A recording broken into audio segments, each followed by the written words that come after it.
जैसे आप बस से जा रहे हो और कोई लड़का किसी लड़की को छेड़ रहा हो, अगर आप उसका विरोध खड़ा होकर के करेंगे तो छेड़ने वाला कहेगा नेता बनते हो, बहुत नेता बन रहे हो। अगर आपकी मां आपके साथ है तो आपकी मां आपको कहेगी तुमको क्या मतलब है, तुम्हारी बहन थोड़ी है। अब हिपोक्रेसी समझिए सोसाइटी की। सुबह जब आप स्कूल गए होंगे तो जो असेंबली हुआ होगा, जो प्रार्थना हुई होगी, उसमें आपको एक ओथ दिलवाया गया होगा, हम सब भारतीय हैं, हम सब भारतीय आपस में भाई बहन हैं, और आपस में जो भाई बहन हैं उनकी रक्षा के लिए आप खड़े हो जाइए। तो आपकी मां ही कहेगी कि नेता बन रहे हो। अब ये समझ में नहीं आता है कि ऐसा क्यों है। इसको समझिए कि जिस पॉलिटिकल सिस्टम में हम लोग रह रहे हैं उसको डेमोक्रेसी कहते हैं। अब यहां एक इंटरेस्टिंग बात समझना है। आप सारे लोग स्टूडेंट हैं, कुछ दिन के बाद आप जॉब लेने के लिए अपना सीवी बनाइएगा, तो सीवी किसी का देखिएगा ना तो ऐसा लगेगा कि आप पॉजिटिविटी से नहा लिए हैं। वो इंसान चाहे जैसा भी हो, लेकिन उस सीवी में इतनी पॉजिटिविटी होती है, इतनी मिठास होती है कि आपको पढ़ करके डायबिटीज भी हो सकता है। उसमें एक और कॉलम होता है, एक कॉलम होता है what is negative about you. ये जो what is negative about you होता है, उसमें भी जो लोग लिखता है वो भी पॉजिटिव बात ही लिखता है। इंडियन सोसाइटी की हिपोक्रेसी यहीं पे समझ में आती है।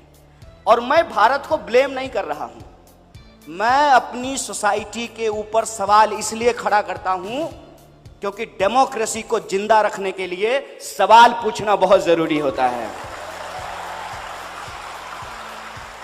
हम ये क्लेम करते हैं, जो कि फैक्ट भी है, कि हम दुनिया के सबसे यंग नेशन हैं और दुनिया की सबसे लार्जेस्ट डेमोक्रेसी है।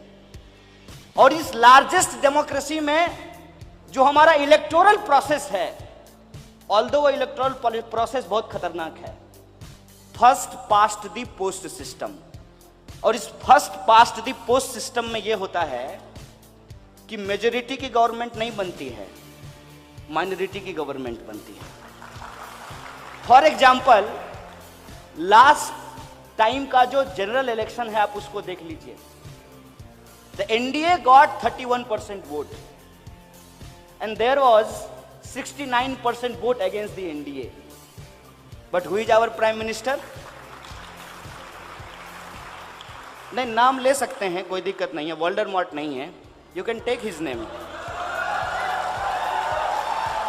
मैं ये कह रहा हूं कि ये जो इलेक्टोरल प्रोसेस है, इस प्रोसेस के अलावे कोई भी डेमोक्रेसी को सोसाइटी के डिफरेंट स्फीयर में समझने के लिए तैयार नहीं है।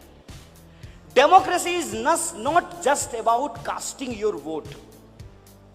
और आप देखेंगे कभी इलेक्शन आया है, रेडियो मिर्ची पे, रेड एफएम पे, एफएम गोल्ड पे, टेलीविजन पे, अखबार में, सब जगह करोड़ों रुपए का बजट बनाया जाएगा इलेक्शन कमीशन के द्वारा।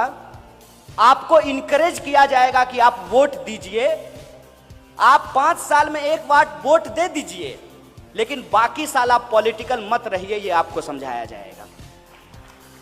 अगर हम किसी को वोट देंगे तो उसको वोट देने का बेसिस क्या होगा? क्या हमको उस पार्टी की आइडियोलॉजी के बारे में बताया जाता है? वो पार्टी यदि सरकार में रही है तो उसने क्या काम किया है उसके बारे में बताया जाता है? क्या इस देश में सबसे इंपॉर्टेंट चीज जो है इलेक्शन का, किसी भी पार्टी का मैनिफेस्टो, उस पर कोई डिस्कशन होता है? और यदि हम सबसे दुनिया के यंगेस्ट नेशन हैं, किसी भी पॉलिटिकल पार्टी के द्वारा आपने कभी यूथ चार्टर या यूथ मैनिफेस्टो प्रोड्यूस करते हुए देखा है? क्यों नहीं देखा है? अब ये इंटरेस्टिंग बात है। आपको मालूम है कि सचिन तेंदुलकर बहुत अच्छा प्लेयर हैं, लेकिन सचिन तेंदुलकर रिटायर हो गए ना, उनकी जगह पे कौन आए हैं? विराट कोहली। विराट कोहली के चचा तो नहीं है सचिन तेंदुलकर, मौसा भी नहीं है, फूफा भी नहीं है। तो क्रिकेट में एक नया आदमी, थोड़ा बहुत लेन देन वहां भी चलता है, हम इस बात को हम नहीं डिनाई कर रहे हैं, लेकिन फिर भी यदि आप अच्छे क्रिकेटर हैं तो आपको क्रिकेट में एंट्री हो सकती है। सिनेमा में भी, अब देखिए अभिषेक बच्चन अमिताभ बच्चन की तरह हो पाए क्या? नहीं हो पाए ना। उनसे ज्यादा अच्छा एक्टर कौन हो गया? नवाजुद्दीन सिद्दीकी। और नवाजुद्दीन सिद्दीकी जो है, उसके पिताजी सिनेमा में नहीं थे, उसके पिताजी वो बिग बी नहीं थे। अब पॉइंट ये है कि पॉलिटिक्स में आप में से कोई भी यह बात सोच पाता है क्या कि नए लोगों को एंट्री होगी? इसीलिए पॉलिटिक्स एक ऐसा सिस्टम बन गया है जिसमें आप सिर्फ और सिर्फ वोटर हैं, आप पॉलिसी मेकर नहीं हो सकते हैं। और ये जो पॉलिटिक्स का क्राइसिस है, उसको हमको समझना पड़ेगा कि ये क्यों है। ये इसलिए है कि इस पार्टिसिपेटरी डेमोक्रेसी को प्रोसीजरल डेमोक्रेसी में कन्वर्ट कर देने की एक कॉन्स्पिरेसी चल रही है।